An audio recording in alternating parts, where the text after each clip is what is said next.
Jaipur via Kota कृपया ध्यान आपो अहमदाबाद दिल्ली में आपका स्वागत Lucknow Junction. ನಿಲ್ದಾಣದ ಕಡೆಗೆ ಹೊರಟಿರುವರೈ Hyderabad to Punjab Express পরবর্তী স্টেশন নেতাজি ভবন कृपया ध्यान दियो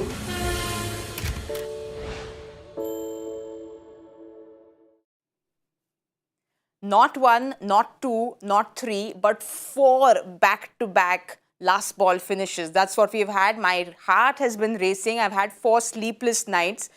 But, well, as cricket fans, we love it, don't we? Hello and welcome to Cricbuzz Live. My name is Saiyami Kher. And today we have 2 very special people. 2 fast bowlers in the house. One who was there yesterday and he's a master reader of the game because he called it. He said it's going to be a Yorker and it was. And the other one who's outstanding outswinger has given me a lot of trouble as a child because he got my hero Sachin Tendulkar out, I think 13 times. Please welcome Polly and Pommie to the show. Welcome, gentlemen. How does it feel to be back here, Polly? Yeah, good to be here. It's fantastic. I mean, it was a couple of years back and obviously with the COVID we weren't able to come. But it's great to be back in the studio, back in the same breath. I've got Kapil Dev looking over my shoulder and his shoulder behind me, into his position. Nice.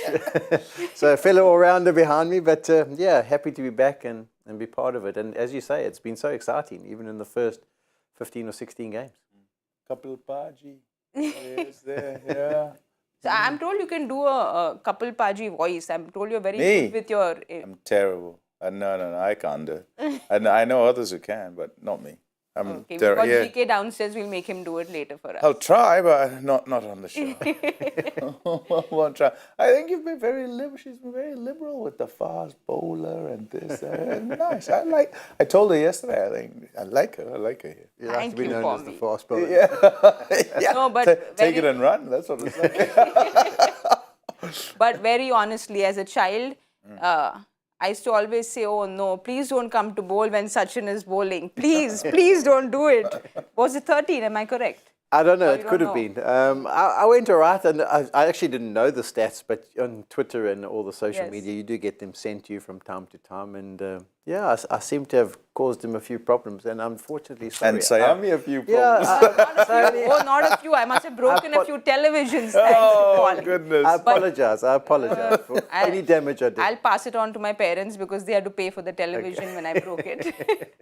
But moving on to today, because it's going to be another exciting game, we move to Mohali. Punjab takes on GT. Both these teams have won 2, lost 1.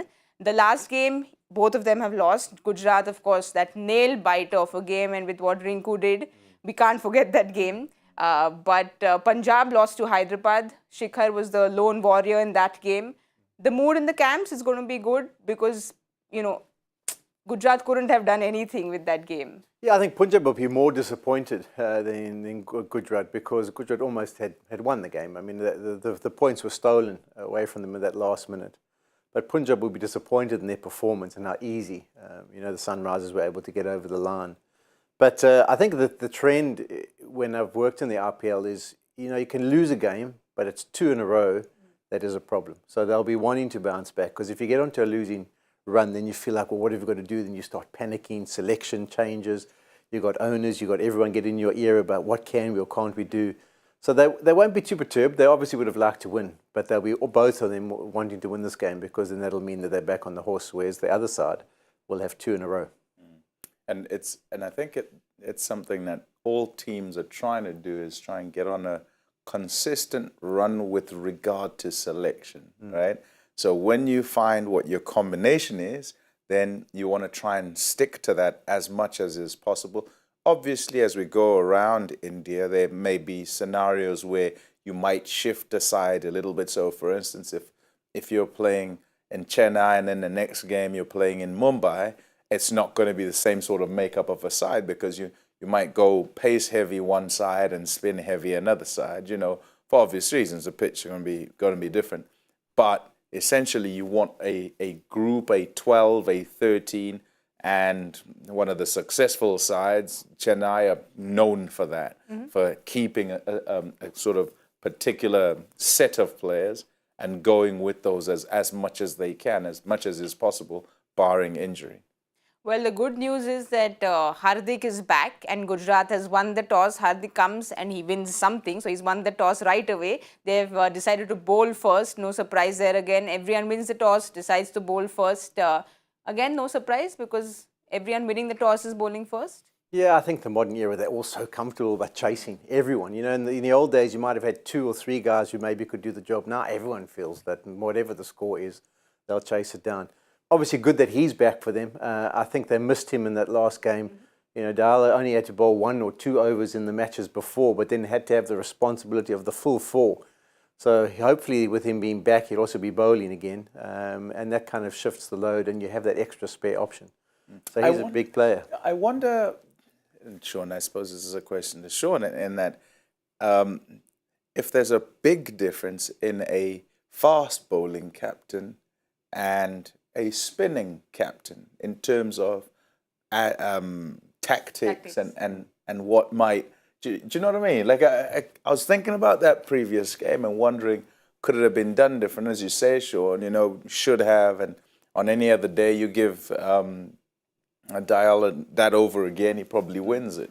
In that you don't get to see guys whack the ball out the ground that many times in 1 over often. So, you know, you probably wins it. That's kind of a 1 out of 10 scenario where you lose the game. But is there something to be said for spinning captains? You know, I know batting captains and bowling captains think different, but spinning captains, fast bowling captains. Yeah, you do wonder. I think if Hardik had been there at the back end of that match, he might have been giving him better options of what he wanted to do. Because when I looked at it over, I was disappointed with what he did. It was hitting the heels for me that he had to go. He had to try and follow him as much as possible. But your point is valid. I mean, Hardik's opened the bowling and he's probably bowled at the back end and he knows what it's like to whack at the back end. So I think that understanding, whereas Rashid will always bowl in the middle overs, not really bowl at the back end. So he might not, but I think Dale, as I say, he was only asked to bowl 1 or 2. The responsibility is massive when you only have to just make a little bit of a contribution to having to bowl the final over. But who would have imagined with 31 runs, you know, just like, you didn't think it would be the pressure, but well, Hardik's back. So let's have a look at the playing 11 because that's one change that we know that has happened. They'll get up the playing 11 for us. So there is Mohit Sharma who gets his cap in.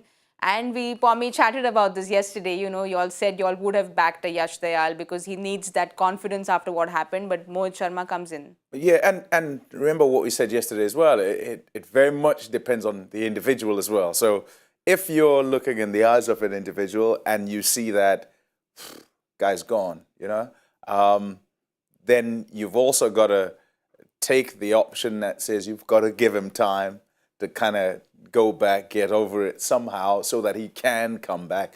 But generally, and I don't know how you feel about this, Shaun, you weren't at the receiving end as much as I was at the receiving end. But I'll tell you this, that if you go one game and you get smashed and perhaps you don't complete your overs, or if you go last over and you can't defend it and bang, and you were supposed to, what you want is the next game pretty much straight away. Certainly that's how I feel, right? But I don't think, you want to get back straight back on the horse and away you go.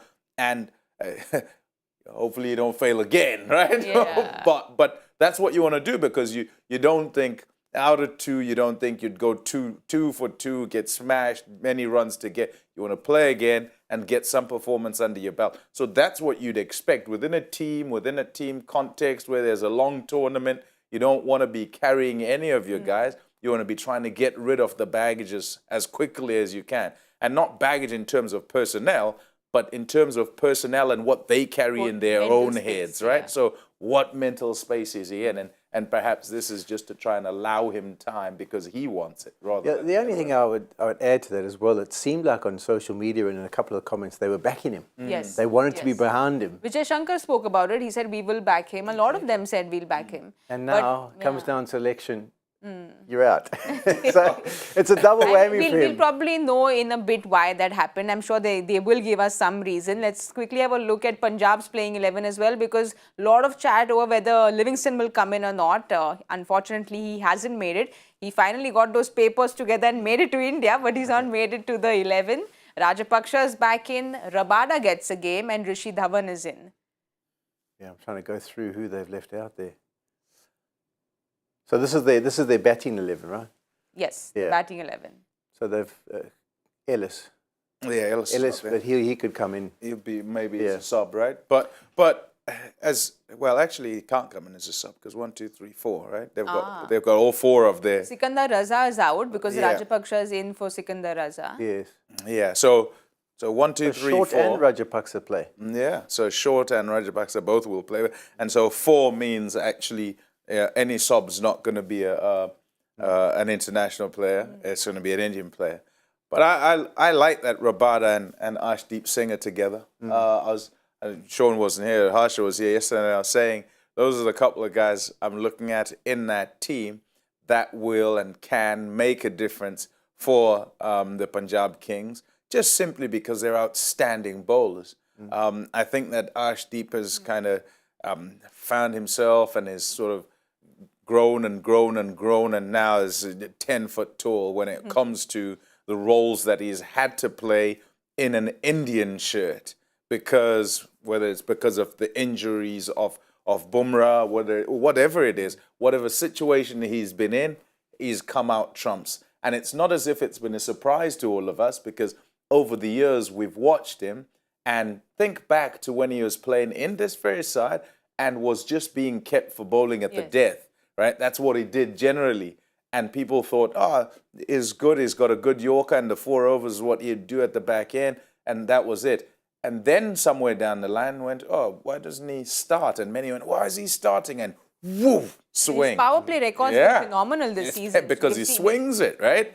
And since 2021, we can see that Arshdeep's got 16 wickets and most in the power play. So which is quite a phenomenal change from what you were saying, Pommie. Yeah, and the issue for me is that when you look down that list, you think, okay, where are these guys effective? And the bottom 2, Arshdeep Singh, Kagiso Rabada, you'd say are effective in every phase of the game. So whether you're talking up at the front or at the back or in the middle, these are the guys these 2 guys are guys you would call on to try and break the game open, and they're both in your side. That's awesome for me. You know, Pommie, I was so excited when I was told you all are both coming into the studio today. But my producer said that, Saiyami, I'm not going to let you ask too many questions because I have a lot of fast bowler questions I wanted to ask you all. But we have another viewer who has asked us something on Ask Cricbuzz.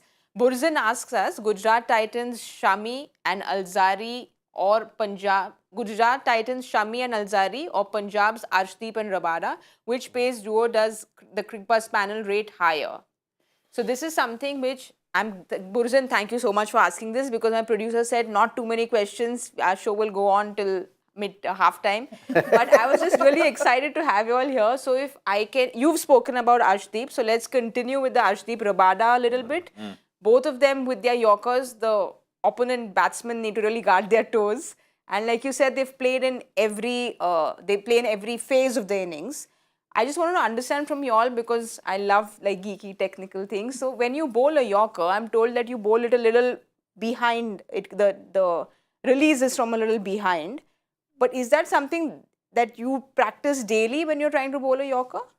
Yeah, it is. It's all about the release point. I mean, that's what bowling basically is. You know, you obviously release it slightly later if you want to be short, you want slightly early if you want to get full. And on a given day, you know, sometimes you have to vary that a little bit yourself, because under the pressure you start to feel you might run in a bit faster, you might come in a bit slower. And that's the key. That's what they practice, you know, just to be able to make that adjustment every single time that they get to the crease. Rabada's stock and like lethal ball is the Yorker? Yeah, so he's got it all. I mean, when you look at the comparison between the two, I mean, Shami, I think, has been fantastic. Alzari Joseph in the middle overs this tournament has been really good. But I still think that Alzari lacks a little bit of consistency and control when it's like paramount. So sometimes up the front, sometimes at the back. Whereas Arshdeep, as we talked about, he's become brilliant up front. We've always known what he can do at the back end. KG is one of those guys who can stand up anywhere. He can do the front, he can do the middle overs. And he's got 1 wicket away from picking up 100 in this tournament. And I think he breaks a record if he gets it right tonight. So, Yeah, I mean, he's a big signing for them. They paid a lot of money for him. And the reason why is because he's one of those guys basically who delivers when he's required. So if I had to go, it's not that there's a South African involved, yeah, but I would go for the cage. I mean, then back it up with Sam Curran. I mean, he can do a bit of everything as well, you know, front, middle, and back end. So I would say they just hold the edge. Although MVP, he's playing in the Gujarat team as well, old Rashid. So yeah, so I But think, yesterday we had the whole battle of spinners discussion. So today we have to have the battle of seamers discussion. yeah, and so I like to look at bowling attacks in their totality, because then you kind of try and work out whether you can unleash somebody in the spot that they do most well, right? So, for instance, an Alzari Joseph, are you able to just bowl him between over sort of 7 and, I don't know, not middle, so much yes. at the back end, right? One, he needs the protection, because then he can flourish, because he's Mr.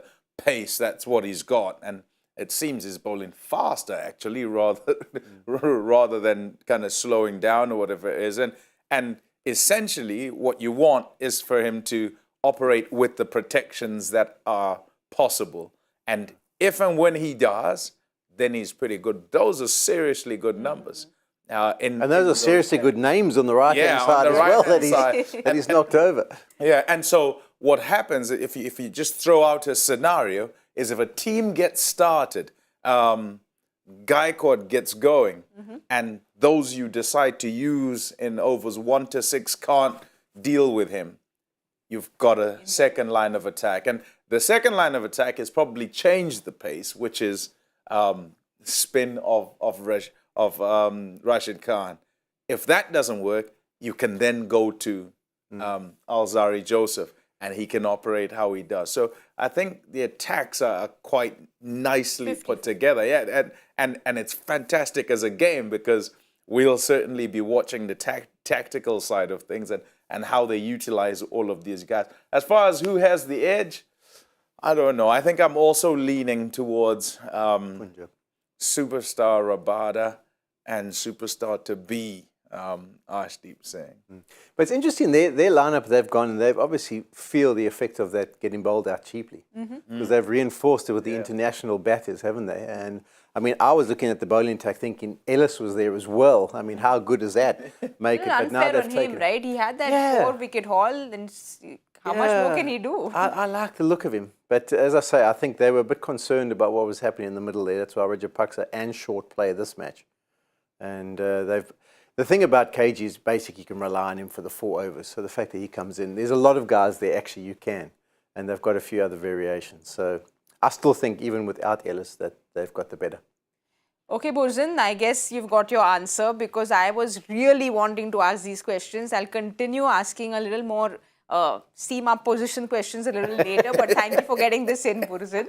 One thing we need to move on to is that big, Livingston's got his papers in, but he's not made it to the 11. I wonder why. Well, I think always, with all teams, you've got to think form in this competition. And I think it's taken the teams a long time over the years to get to the place where they'll go, who's in form, who's going well, and that's who we should play pretty much all the time. And the hope many a time is that you'll have your players available to you from the start of the season to the end of the season, but the calendar and injuries and all the rest means that you don't. So the same sort of scenario, I guess, in the same team, in the bowling side of things, where Rabada, does he come in, does he not? And we'll start him off as a sub. And essentially it's because this guy's a superstar and can give you so much, but you've got Ellis who's doing well, and he couldn't do any better, actually. Yes. Is just going so well, and you're not sure what to do. And so form, or do you go with the other guy? Here what you have is Rabada has been playing, so he's kind of going okay enough. But with Livingston, he hasn't been playing. The guy hasn't played a game for a long time. So, But like you said, he's a superstar of the team. He's had the second highest runs in the last season for Punjab. I hear you, but is he going well? Is he not? Do they know? Do they not? That's the issue. That's the only reason he won't get picked. That's the only reason he's not in the lineup. He's been injured, and he's probably been hitting balls in the nets. I think it also smells of the fact that they aren't feeling like they can rely on that middle order. So if they had 5 guys who are performing really well, you say, Livingston, you just come come at in, number yeah. 6, and however you go, we're fine. But they're kind of looking at their batting lineup thinking, we need a banker. Oh, yeah, we need runs. Yeah, we don't know if you've batted. Yeah. How are you hitting them? Yeah. But I think it would seem like a little bit of a desperation to get him in because there's nothing to talk of. But the other point is they're going to be changing again. So you've had Rajapaksa, and then he got injured, and then Short came in. Now both of them. And then probably by the next game, you're going to kick one of them out and put Livingston in. Yes. And that goes against what we're saying about trying to create that consistency. But anyway, they're in charge of the decision makers are paid good money, and we'll have to see if it comes good. Do you remember last season that they were we're just going to go out as hard as we can side? And then they got out in a couple of games. They got out for not a lot. And then they kind of seemed to change it and go, oh, we kind of need to go a little bit, perhaps we need to be circumspect. And so perhaps even now there is a sense of trying to find how this batting unit plays and will look to play. And they've got to say thank goodness for Shekhar Dhawan. Yes. Yeah. I mean, he's been Mr. Consistency, and he just keeps grinding it out. You keep thinking, well, he's coming to the back end there, but he keeps producing that left-handed option at the front as well. And 99, I felt sorry for him in the last game. You know, it would be nice to get a little after figure. the innings, after the 99, he, I think, was asking pretty much everyone what they thought of his strike rate, because a lot of discussion over the strike rate had happened. But Lara and Gale, both of them said, Lara actually said that it's one of the finest T20, well, 100, but not 100 knocks that he's seen. So once Lara and Gale said, what else can anyone say? Because he was standing there alone like that lone warrior. Very impressive. I think the strike rate sometimes gets taken out of perspective. You know, KL Rahul's one of the big discussions of, no, you should be striking it more. It often depends on what surface you play on, what the rest of the team's doing.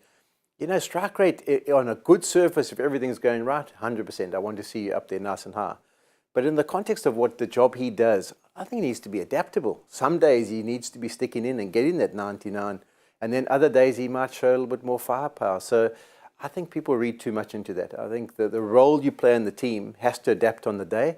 And I'm happy with his strike rate. No, but Polly, this season he's been phenomenal, because we spoke about strike rates. Like you said, he's adapted very well.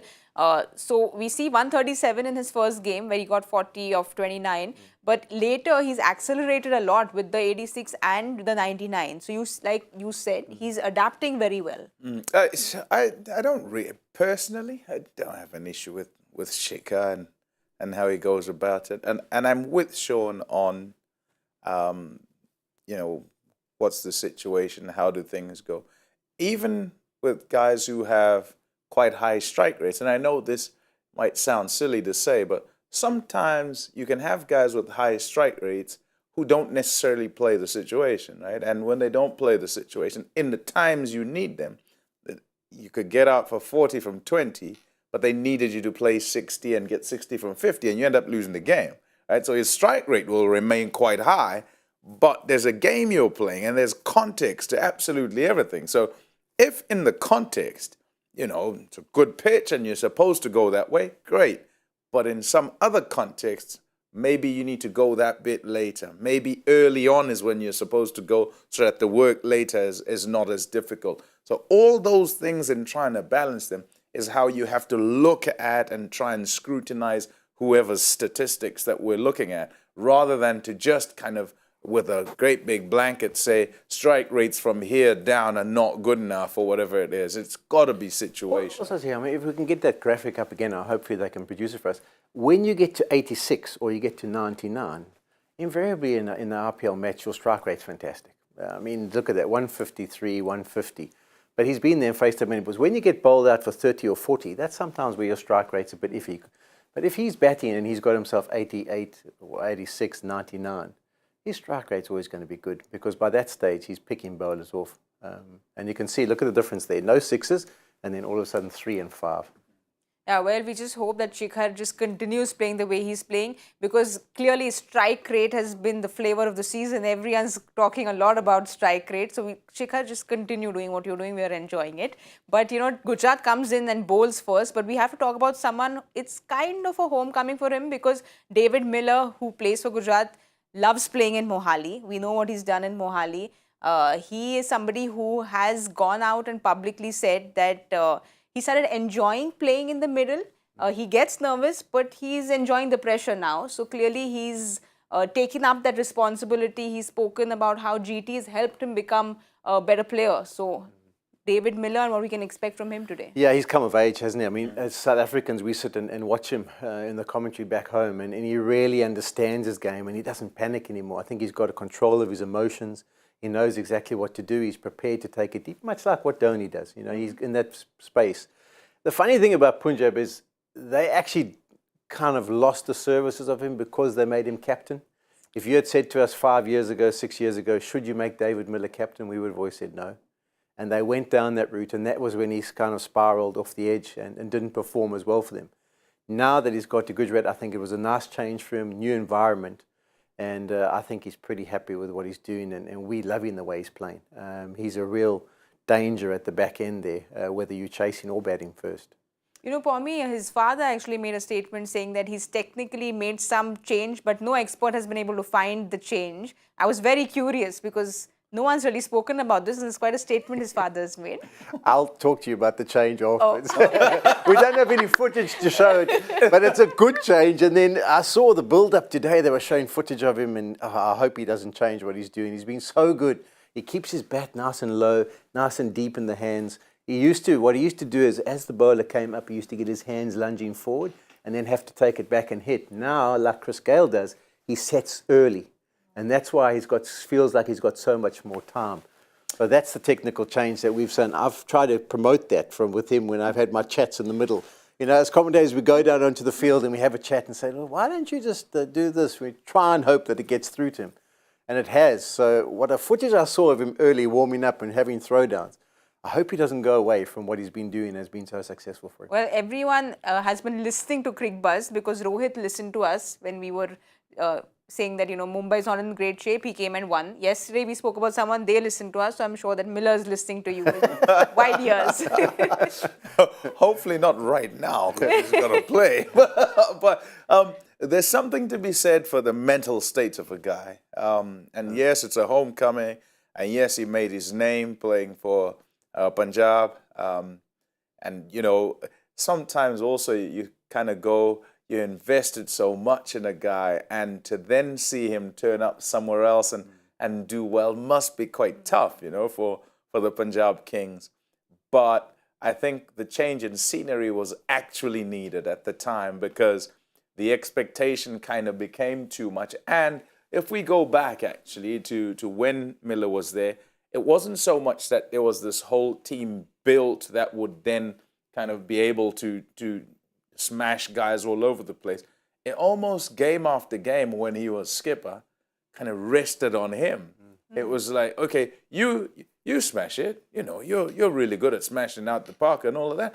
You do it, you know, on your own. Nah, it's not. That's too much for absolutely anyone. And so having moved to somewhere else, new beginnings, and then all the things that you do well, all the things that you're good at, is why the new franchise gets you, and that's what they accentuate when they talk to you. And so you tend to forget what's bad, and you can kind of be reborn, restart again, and he's started and it's been fantastic. Funny enough, he's actually in a space now where he could probably do what Mohali wanted from him 5 years ago. Exactly, yeah, that's my point. Going into it, right? Yeah. It takes time, you need It takes to... a long time. Yeah. It takes a long time. And for many teams, when they see talented players, when they see talent in players, they kind of hope that they can harness it and it'll be there straight away. But cricket's a game about failure, a lot of failure, rather than a lot of success, you know. And over time, you kind of have to go and go and go and go again, understand what's wrong, know what is right, but many a time understand how you got it wrong as you try and go. And sometimes you'll get it wrong and still get over the line, but you've got to understand that it is wrong and what is the correct thing. And then when you do the correct things, then the kind of frequency of winning games, of winning situations increases. And that's many a time when guys are about 30 years old, which is where David Miller is. Well, sometimes you get everything right, but you still don't go across that finishing line. And Rashid did everything he could in the last match, taking a hat-trick. But, well, he comes out to bowl today. he's somebody who you can give the ball to at any point. At 2 a.m., 4 a.m., he'll say, all right, shut his eyes and get a wicket. That's what Rashid Khan does, right? How does he do this? Yeah, I've called him for years Mr. MVP. Wherever he goes in the world, he just picks up the most valuable player award because he is so good. He's so consistent. We were actually surprised. I mean, when you looked at his facts and figures in the SA20, they weren't as impressive as what they'd been, but they were actually still pretty good. And that's the reason why you pay the big money, because as you say, it doesn't matter what the situation is. He rocks up and delivers, and he knows what to do. So he'll be a big player. I mean, you can't get a hat-trick and lose a match. I mean, that's a real kick in the teeth, isn't it? It's big time. It's big time because they're so rare, and generally you shift the course of the game when you do that, which he did. And again, yeah, once his spell was finished, it was game over. It's like the game's done. Thanks for coming. Well, this is a formality. But Rinku had other ideas, and fair enough, that's how it goes. The thing about Rashid Khan, which I think is absolutely fantastic, everybody knows what he's going to do. Absolutely everyone. And by that I mean dead straight on the stumps. That's what's threatened. Your pads and your stumps, they're going to get hit. But he's so accurate, it's quite quick. And guys just can't get a handle of how many years is it now? I mean, I remember before and say, oh, if you haven't faced him before, it's going to be an issue, and guys would get out to him. But never mind, people have faced him. Not that he plays just IPL, he plays absolutely everywhere. And so sees everybody everywhere, and everybody gets a go at facing him. And still he gets them out. He's a tough customer. Well, today is the day of seamers because news is that Shami's got Prabh Simran on the second ball. We've got fast bowlers in the house. Fast bowlers are going to fire today. That's how it's going to be. But we have to quickly do Joy's question because we can't leave without that. So let's quickly get Joy's question in. The Joy Factor question of the day is, this cricketer played 10 ODIs for India, scored 4 ducks, but also won 2 Player of the Match awards, one of them being on this date. Name him. Huh. That's a good one. 10 matches, 2 players of the match, only played 10 matches. It's a good one. That's 1 in 5. It's not a bad strike rate. Yeah, that's from player of the match. My question is, why do you get dropped? Let's have a word with those selectors. What's going on there? It must have been in the era of Sachin, Ganguly, all those guys where you got a game and then... Yeah, but I'm thinking he might be a bowler. Could be a bowler. Yeah, I'm thinking be a the bowler. Ducks are bowlers, but then if in Sachin and all of them, So you think era, the Ducks is a curveball? Yeah, the Ducks to make you just think to put batting. Okay. Oh, we have all night to think over this because we'll tell you all the answer post the show. But all those who know, quickly write in and tell us what you all think the answers are.